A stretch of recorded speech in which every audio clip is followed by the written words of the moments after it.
পানিতে মা আয়েশা সিদ্দিকা রাদিয়াল্লাহু তাআলা আনহার সাথে রাহমাতুল লিল আলামিন তার ঘুম অবস্থান করছিলেন। হঠাৎ করে মা আয়েশা সিদ্দিকা রাদিয়াল্লাহু তাআলা তিনি গভীর ঘুমে আচ্ছন্ন হয়ে পড়লেন। এমন সময় তার ঘুম ভেঙে যাওয়ার পর তিনি দেখলেন বিশ্বনবী মুহাম্মদ রাসূলুল্লাহ সাল্লাল্লাহু আলাইহি ওয়াসাল্লাম তার ঘরে গৃহে নেই। তিনি পাগল হয়ে গেলেন।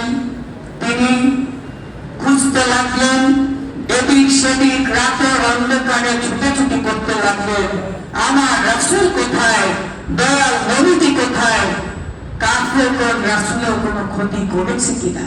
তিনি খুঁজতে খুঁজতে রাহমাতুল লিল আলামিনের অন্য স্ত্রীদের ঘরে গেলেন। স্ত্রীদের ঘরে যাওয়ার পর কোথাও পেলেন না।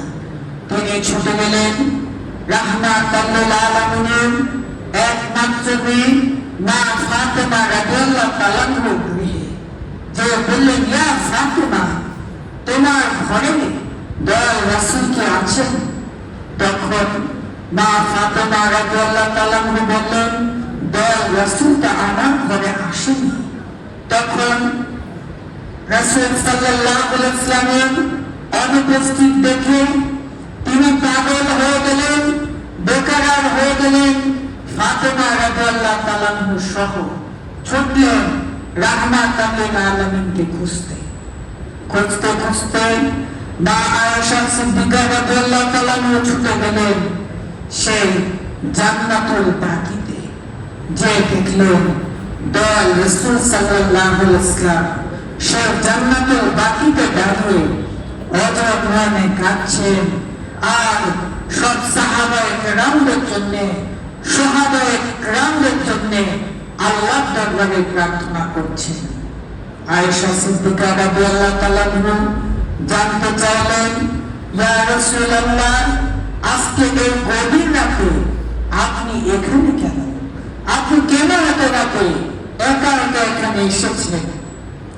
এমন প্রশ্নের জবাবে দয়াল রাসূল সাল্লাল্লাহু আলাইহি ওয়াসাল্লাম বললেন, ইয়া আয়েশা, তুমি কি জানো না আজ লাইলাতুন নিসফ মিন শাবান, শাবান মাসের মধ্যবর্তী এই রজনী, বরকতময় রজনী, এই রজনীতে আল্লাহ তাবারক ওয়া তাআলা তার বান্দাদের উপর রহমতের দৃষ্টি নিক্ষেপ করেন। তার বান্দাদেরকে তিনি দয়া করে ক্ষমা করে দেন, মাফ করে দেন।